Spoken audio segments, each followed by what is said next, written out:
இலங்கை தமிழருக்கு ஆதரவானவர் அப்படின்ற மாதிரியே எடுத்துகிட்டு போகிற மாதிரி இருக்காதா? தமிழருக்கு ஆதரவாளர் சார், அவ்வளோதான். ரெஃப்யூஜிஸ்ன்னு சொல்லவே இல்லை, அவங்க வந்து திட்டவட்டமாக விடுதலை புலிகள் அப்படின்னு தான் குறிப்பிட்டிருந்தாங்க. ஸ்ரீலங்காவிலேருந்து வர எல்லாரையுமே நம்ம விடுதலை புலிகள் தான் சார் சொல்கிறோம். அங்கே இருந்த அந்த மக்களை நீங்கள் சந்தித்தீர்களா? அந்த மக்களோடு பேசினீர்களா? அவருடைய உணர்வுகளை நீங்கள் இதில் எடுத்து வைத்திருக்கிறீர்களா? இப்போ நீங்களே சொல்லிட்டீங்க, ஆனால் அதை வேறு வடிவில் கேட்குறேன். டூரிஸ்ட் ஃபேமிலி இப்போ தொடர்ந்து ஃப்ரீடம், இது வந்து சில தரப்பினரை வந்து ஏதோ நீங்கள் இலங்கை தமிழருக்கு ஆதரவானவர் அப்படின்ற மாதிரியே எடுத்துகிட்டு போகிற மாதிரி இருக்காதா? தமிழருக்கு ஆதரவாளர் சார், அவ்வளோதான். அதே மாதிரி ஃப்ரீடம் அது என்னென்னா, அது அமைஞ்சது தான், இது பிளான் பண்ணிலாம் பண்ணலை. ஆக்சுவலாக வந்து இந்த படம் வந்திருக்கணும், ஃப்ரீடம் வந்திருக்கணும், அதுக்கப்புறம் 2 படத்துக்கு வரணும், இல்லை டூரிஸ்ட் ஃபேமிலிக்கு அப்புறம் இன்னொரு படம் வந்திருக்கணும். அந்த படம் வரல. இது ரெடியாக இருந்த உடனே அவர் அதை ரிலீஸ் பண்ணிட்டாங்க. நான் ஒரு ப்ரொடியூசர்கிட்ட இந்த டைம் ரிலீஸ் பண்ணக்கூடாது, அதுக்கு அடுத்து பண்ணுங்கன்னு சொல்ல முடியாது. ஏன்னா அவங்க இவ்வளோ நாள் வெயிட் பண்ணியிருக்காங்க, இதை கஷ்டப்பட்டு அதை எடுத்துகிட்டு வந்திருக்காரு. ஸோ அவங்களோட முடிவை அதை விட்டுட்டேன். அப்படி தான். சுதந்திரம் டைட்டில் வச்சுருக்கலாமே, டூரிஸ்ட் ஃபேமிலி ஃப்ரீடம் சொல்லிட்டு டைட்டில் வச்சுட்டு தமிழருக்கான படங்கிறீங்களே. அதுதான் ஒன்று. சுதந்திரம் தான் வைக்கணும்னு நினச்சோம். சுதந்திரம் ஏற்கனவே வச்சுட்டாங்க, கிடைக்கல. விடுதலைன்னு வைக்கலான்னு பார்த்தோம், அதுவும் வந்துருச்சு. அப்புறம் இப்போ எல்லாமே என்னமா இருக்குன்னா, அந்த ஓடிடி, இப்போ சார் தான் சொன்னார், ஓடிடி கையில் தான் எல்லாமே இருக்குது. பேர் கூட அவங்க கையில் தான் இப்போ போயிடுச்சு. இங்கிலீஷில் வச்சா தான் எல்லா லாங்குவேஜ்லேயும் பண்ணணும் அப்படின்றது. ஆனால் எனக்கு பர்சனலாக கேட்டால் தமிழில் வச்சா, ஏன்னா என்னோடய படங்களே வரிசையாக டூரிஸ்ட் ஃபேமிலி அப்படின்னு நானே கேள்வி கேட்டுக்கிறேன். என்னப்பா என் படம் வரிசையாக இங்கிலீஷில் ஒரு படமாக தமிழில் வருமானு பார்க்குறேன். பகையனுக்கு அருள்வாயின்னு ஒன்று போட்டிருக்கேன், ஒன்று இருக்குது, அதுதான் தமிழில் இருக்குது. கொஞ்சம் சந்தோஷப்பட்டுக்கிறேன். அது நிஜமல் மேடம். ஒரு கேள்வி, நீங்கள் பேசுகிறப்ப எனக்கு கொஞ்சம் ஸ்ரீலங்கன் தமிழில் பேசுகிறதே கஷ்டம், அப்புறம் ஸ்ரீலங்கன் தமிழ் கஷ்டம். ஆனால் சாரோட டூரிஸ்ட் ஃபேமிலியில் ஒரு டைலாக் இருக்கும், அவர் வந்து முதல்ல மலையாளின்னு தான் காமிச்சிப்பார். ஏன்னா கொஞ்சம் ஸ்ரீலங்கன் தமிழ் வந்து மலையாள வாடையோடு இருக்கும், ஓகேங்களா? தூய தமிழாக இருக்கும், ஆனால் மலையாளம் பேசுகிற மாதிரி இருக்கும். அதை நீங்கள் பார்க்கலையா? உங்களுக்கு உண்மையாகவே கஷ்டமாக இருந்ததா ஸ்ரீலங்கன் தமிழ்? எனக்கு கஷ்டமாக தான் இருந்துச்சு. ஓகே, படம் நான் பார்த்துட்டேன், பட் எனக்கு பர்சனலி பேசுகிறப்போ கஷ்டமாக தான் இருந்துச்சு. சார், இயக்குனருக்கு ஒரு கேள்வி சார். இந்த படம் சத்யசிவா சார், இந்த படம் வந்து வேலூரில் தான் நடந்தது, 1995 நடந்தது. அப்போ 43 பேர் தப்பிச்சு போனாங்க சார். அந்த 43 பேரும் அன்னைக்கு வந்து கோர்ட்டில் வந்து விசாரணை அப்போ வந்து அவங்க வந்து ரெஃப்யூஜிஸ்ன்னு சொல்லவே இல்லை, அவங்க வந்து திட்டவட்டமாக விடுதலை புலிகள் அப்படின்னு தான் குறிப்பிட்டிருந்தாங்க. பட் இந்த சென்சாரில் வந்து நீங்கள் வந்து இது வந்து உண்மை சம்பவத்தை பேஸ் பண்ணி எடுத்திருக்கேன் அப்படின்னு சொன்னீங்க. அப்படி இருக்கும்போது சென்சாரில் வந்து இது எப்படி ஏற்றுக்கினாங்க சார்? ஸ்ரீலங்காவிலேருந்து வர எல்லாரையுமே நம்ம விடுதலை புலிகள் தான் சார் சொல்கிறோம். அது ரைட் சார். இல்லை சார், ரெஃப்யூஜி கேம்ப்ஸும் இருக்கு. நான் வந்து இல்லை சார், வினதாவாதம் பண்ணல, இருக்கிற உண்மையை வந்து நான் உங்களுக்கு தெளிவுபடுத்துறேன் சார். அது என்னென்னா, இந்த படம் பண்ணும்போது true events, inspired by true events தான் போட்டிருக்கோம். அதில் ஊந்தப்பட்டு அப்படின்ற ஒரு விஷயம் தான், இன்ஸ்பயர் தான். கேரக்டர்ஸ் எல்லாமே ஃபிக்ஷன் தான். இப்போ நான் இருக்கிறது, என் மனைவி இருக்கிறது, இதெல்லாம் நிஜம் இல்லை. அது வந்து ஃபிக்ஷனாக தான் காமிக்கிறோம். அதுக்குள்ளே இருக்க எல்லாருமே இந்த கேரக்டர்ஸ்லாம் ஃபிக்ஷனாக காமிக்கிறோம். அப்படி நடந்த ஒரு சம்பவத்தில் ஒரு கற்பனை கலந்து இருந்தால் எப்படி இருக்கும் அப்படின்றனால தான் அது வெளியில் வருது. நிஜமாக அப்படியே பதிவு பண்ணி இப்படி ஒருத்தர் இருந்தார், இப்படி ஒரு இருந்தால் அவங்க சென்சார் பண்ணியிருப்பாங்க. ஸோ அதெல்லாம் இல்லாமல் அப்படி ஒரு நிஜம் இந்த காலகட்டத்தில் நடந்த இந்த ஜெயிலில் இப்படி ஒரு ஜெயில் பிரேக் நடந்த இடத்துல ஒரு ஃபிக்ஷனாக இவங்கெல்லாம் வாழ்ந்தாங்கன்னா இப்படி இருந்தாங்கன்னான்ற ஒரு விஷயம், அந்த உண்மைக்குள்ளே ஒரு ஃபிக்ஷனுக்கு இல்லை. அதே மாதிரி அந்த கைதிகள் வந்து அதில் தப்பிக்கிறதுக்கு முயற்சி பண்ணாங்க சார். அவங்க வந்து உண்மையிலே திறமசாலிகள் தான் சொல்லணும். ஏன்னா வந்து 153 மீட்டருக்கு தோணுனாங்க சார். அதுவும் 67 அடி வித்து வந்து பண்ணாங்க அவங்க. இதுதான் வந்து கதையும் சொல்கிறீங்க. இல்லை சார், இல்லை இல்லை, நான் அது அந்த மாதிரி செய்யலாம். அந்த எஃபர்ட்ஸ் இதை காமிச்சிருக்கீங்களா? அது நீங்கள் படம் பார்க்கும்போது கண்டிப்பாக இருக்கும்ண்ணே. எவ்வளோ இது பண்ணுறாங்க அந்த தப்பிக்கிறது, அந்த எஃபெக்டை தானே அந்த பையன் கொடுத்தாரு. ஆண்டனின்ற பையன் இது பண்ணும்போது எங்களுக்கு கை காலெலாம் போச்சுன்றாங்க பார்த்தீங்களா, அந்த எஃபெக்டோட இது தான். நிஜமாகவே தோண்டி போட்டிருந்தாங்க. அந்த நிஜ இதில் தான் போகணும், தண்ணி நிஜமாகவே வரும். இவர் எப்போ தான் முடிப்பார்லாம் எனக்கு தெரியும். ஒரு இடத்த ஒரு ஷாட்லாம் தண்ணி வந்துக்கிட்டே இருக்கும், அந்த மூடி அதுக்குள்ளேயும் போடணும். இவங்க கட்டும் சொல்லலை, அதுக்குள்ளேயும் நாங்கள் நிஜமாகவே பண்ணுற மாதிரி தான் அது இருந்தது. அப்படி அது அந்த மாதிரி தான் சார் இருக்கும். அது நீங்கள் இப்போ படம் பார்க்கும்போது உங்களுக்கு எப்படி லைவாக இருந்ததோ, ஏன்னா ஃபிக்ஷன் அதனால தான் காமெடி அங்கே பண்ண முடியாது, அங்கே ஒரு சாங்கும் பண்ண முடியாது.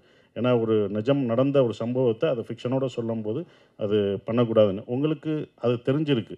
நீங்கள் அதெல்லாம் இல்லை சார், நீங்கள் அந்த நியூஸ் பண்ணியிருக்கீங்க, அந்த இதை பற்றி உங்களுக்கு அந்த காலத்தில் நடந்த ஒரு விஷயம் தெரிஞ்சிருக்கு. இது நிறைய பேருக்கு அப்படி ஒரு விஷயம் நடந்தே தெரியல. ஏன்னா நம்ம கான்சன்ட்ரேஷனில் இந்த பக்கம் இருக்கும்போது இப்படி ஒரு சம்பவம் நடந்தது பேப்பர் செய்தியாக தான் அது இருந்திருக்கு.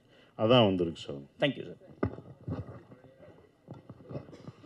டைரக்டர் சார், இந்த படத்தில் வில்லன் தமிழ்நாடு போலீஸும் இந்திய அரசியல்வாதிகளுமா? அது நீங்கள் கேட்ட கேள்வி கரெக்ட் சார். இந்த படத்தில் வில்லன் வந்து தமிழ்நாடு போலீஸ் இல்லை சார், அது ஒரு மலையாள போலீஸ் தான். ஆமாம் ஆமாம்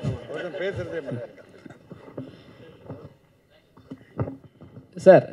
ஃப்ரீடம் போட்டுட்டு ஆகஸ்ட் 14 ஏன் போட்டீங்க, எதற்காக சார்? அவங்க தப்பிக்கிறதுக்கு முயற்சி பண்ண நாள் அன்னைக்கு தான் சார்.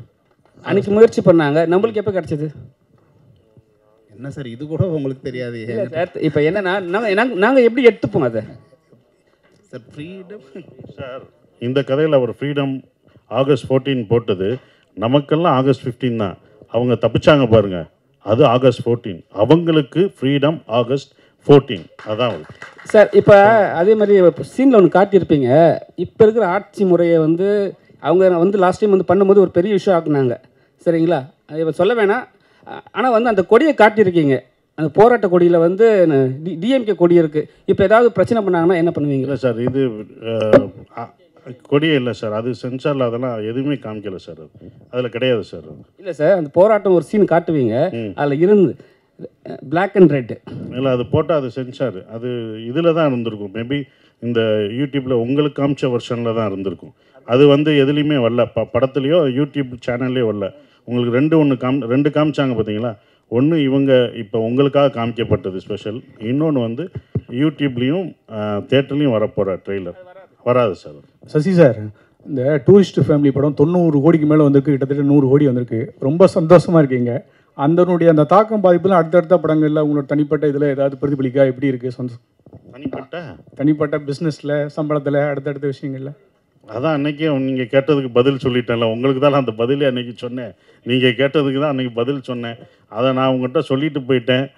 பாதி பேர் பாராட்டுறாங்க, மீதி பேர் நீ என்ன காந்தியா, உனக்கு தேவையா, கடைக்காரங்களாம் கேட்குறாங்க, நீ எதுக்கு விட்டு கொடுக்குற, எவ்வளோக்குள்ளே பாராட்டுறான்னு அந்த பக்கம் திட்டம் விழுகுது. இது உனக்கு தேவையா, நீ வாட்டுக்கு வேகமாக சொல்லிட்டு வந்துட்ட. வெளியில் போனதுலேருந்து எனக்கு அதுதான், இது யாரா பெரிய நீ இது வரா அப்படின்னு சொல்லி அந்த மாதிரியும் வருது.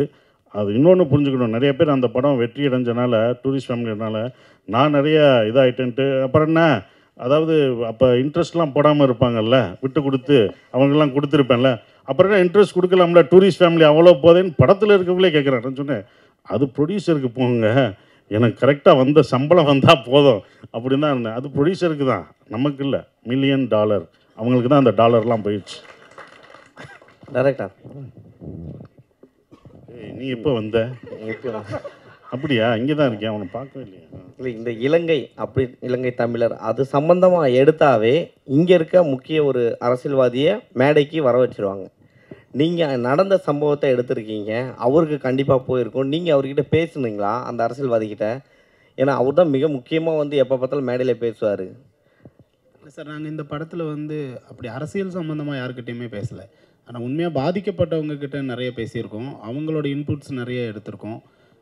அதனால் அவருமே வந்து அவங்களோட ஃபீலிங்ஸ் தானே பேசுகிறாரு.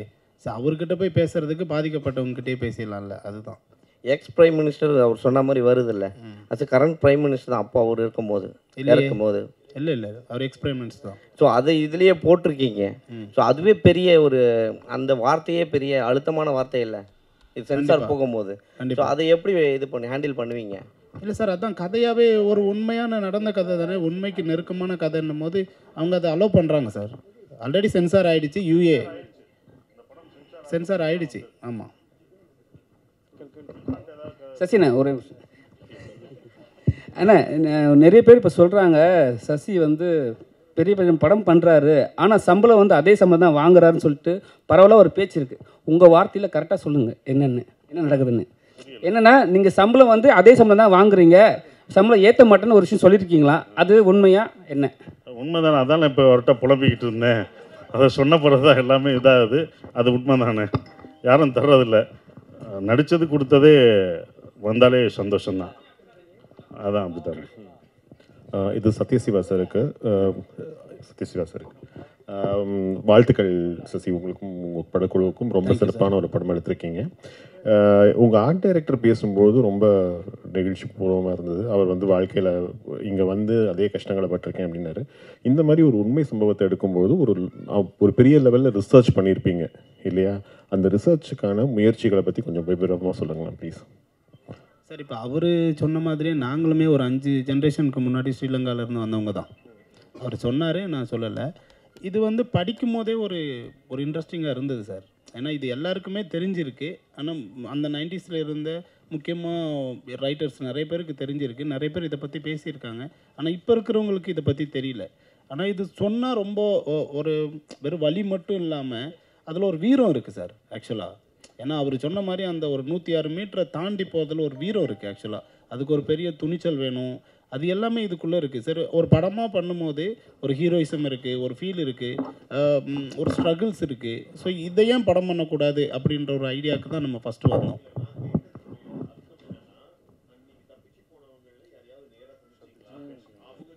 இல்லை சார், அவங்க டைரெக்டாக சந்தித்து போனவங்கக்கிட்ட நம்ம பேசலை. ஆனால் சந்தித்து போனவங்களோட உறவுகள் இருக்காங்கல்ல, அவங்கக்கிட்ட பேசணும்.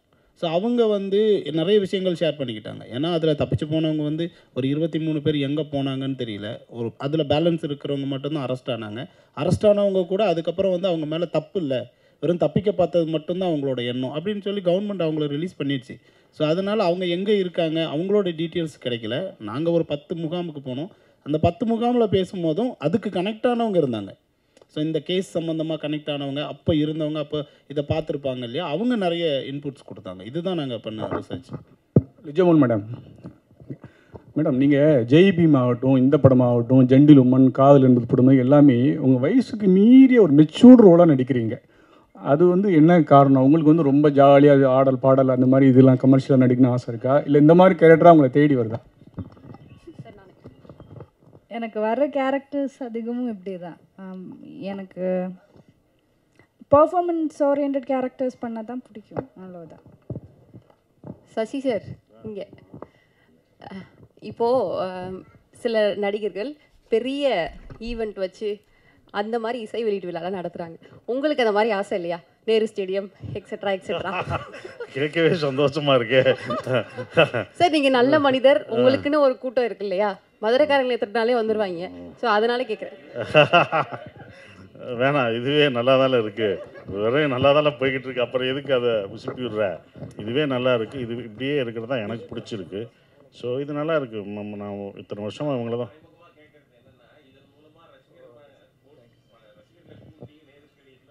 ரசிகர் மன்றம்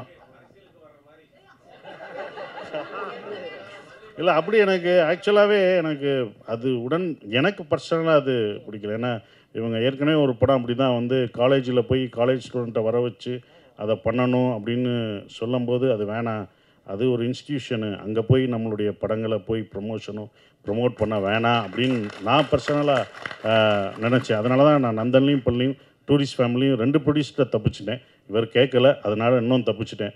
அதுக்கப்புறம் பண்ணுவேன்னா பண்ணுவோம், அது ப்ரொடியூசரோட ஃபோர்ஸ்னால தான் அப்படி பண்ணுவேன். ஆனால் எனக்கு பர்சனலாகவே என்னுடைய படங்களை ஒரு காலேஜுக்கு போய், அது இன்ஸ்டிடியூஷன் படிக்க வந்திருக்காங்க, அங்கே போய் நான் விளம்பரப்படுத்தி என் படத்தை பாருங்கள், அந்த கூட்டத்தை நான் மிஸ்யூஸ் பண்ண விரும்பலை. அவங்களோட படிப்பையும் அவங்க ஏன்னா அவங்க அதுக்கு தான் வந்திருக்காங்க, அதை நான் மிஸ்யூஸ் பண்ணக்கூடாதுன்னு நான் அதிலிருந்து பண்ணுறதில்ல. அதை தான் நான் விலகியிருக்கேன். சார், ஜிப்ரான் சார் மேடையில் பேசுகிறப்ப ஆர்கே சுலமணி சார்னு நினைக்கிறேன், ஏழைகளின் இளையராஜா அப்படின்னாரு. நீங்கள் அதை எப்படி எடுத்துப்பீங்க? ஏன்னா இளையராஜானா 2 கருத்து இருக்குது.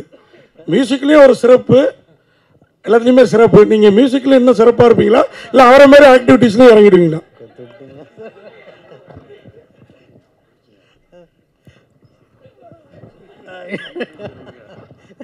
இல்லை சார், ஐயோ என்ன சொன்னாலும் மாட்டேனே.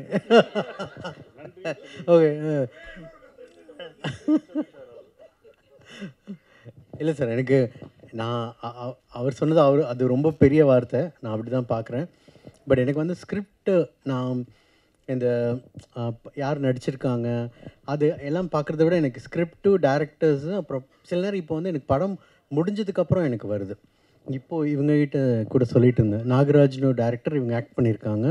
ஸோ லாஸ்ட் வீக் அந்த படம் பார்த்தேன், எனக்கு ரொம்ப பிடிச்சிருந்துச்சி. ஸோ பிடிச்ச உடனே ஓகே இந்த படத்தில் நம்ம இருக்கணும், இந்த படம் நம்ம இப்படிலாம் பண்ணலாம் அப்படின்னு எனக்கு தோணி தான் நான் உள்ளே வரேன். ஸோ அந்தளவு தான் என்னோடய சினிமா மேலே இருக்க லவ் மட்டும்தான் நான் அந்த படத்துக்கூட கமிட் ஆகிறதுக்கு வேறு எந்த ரீசனும் இல்லை.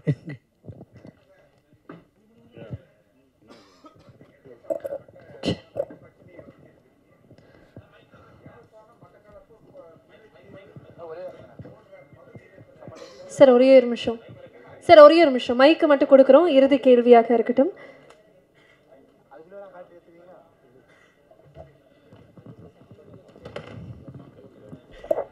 இப்போ சொல்லுங்க சார்.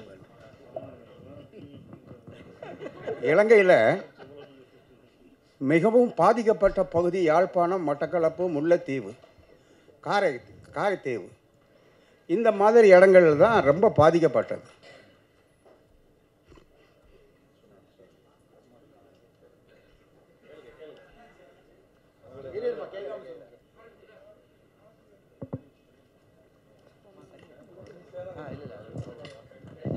அண்ணே சொல்லுங்கண்ணே, பரவாயில்ல சொல்லுங்கள், நீங்கள் மனசில் இருக்க சொல்லுங்கள், கேளுங்கண்ணே, ஒன்றும் இல்லை, சாரிண்ணே, அதான் சாரிண்ணே சொல்லுங்கண்ணே, கேளுங்கண்ணே.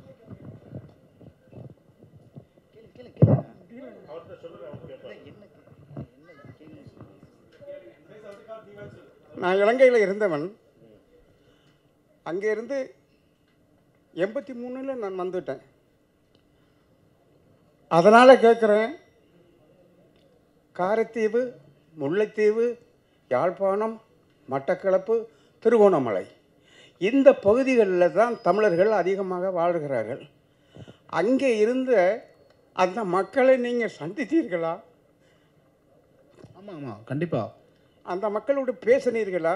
கண்டிப்பாக. அவருடைய உணர்வுகளை நீங்கள் இதில் எடுத்து வைத்திருக்கிறீர்களா? நீங்கள் படம் பார்த்தீங்கன்னா உங்களோட ஃபீலிங்ஸுக்கான விடை கண்டிப்பாக அதில் இருக்குங்க. உங்களோட ஆதங்கம் எவ்வளோ இருக்கோ அதை நான் விஷுவலாக காமிச்சிருக்கேன். அதை தான் நான் சொன்னேன், நாங்கள் நடிக்கும்போதே உணர்ந்தோம். அப்போ அவங்களுக்கு எப்படி இருக்குன்னு நானும் மு. ராமசாமியை எனக்கு சொல்லிகிட்டு இருக்கும்போது அதை பற்றிலாம் சொல்லும்போது சொன்னார்னா, இப்போ படம் பார்க்கும்போது உங்களுக்கு அந்த இது தெரியும்.